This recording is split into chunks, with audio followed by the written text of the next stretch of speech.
Getty Ever since Kathie Lee Gifford announced that she's leaving the Today Show, the co-host has been doing a lot of reflecting. While talking about what she's learned with her fellow Today stars on Wednesday morning, KLG took a few moments to tell a special story about her and Paul Newman that forever changed her outlook on life. While at a fundraiser in the early 2000s one night, Kathie Lee spotted Paul talking with a bunch of folks. Not wanting to bother him, she figured she'd try to say hello to him later. About 10 minutes later, Paul apparently tapped her on the back, got down on one knee, took both of her hands, and kissed them.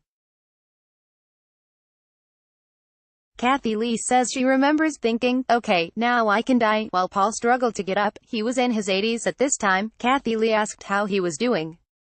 The Hollywood legend replied, "I have a pulse."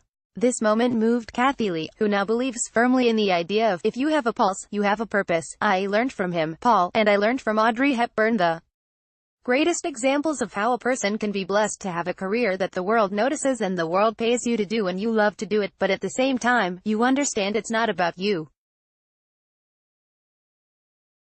It's for a purpose. So, I just emulated people like that.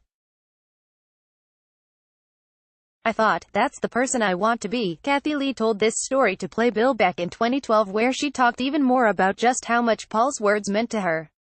His response hit her on a profound level. Paul Newman could have been anywhere and doing anything that night, but here he was at 80 years old trying to put something good into the universe. She explained then,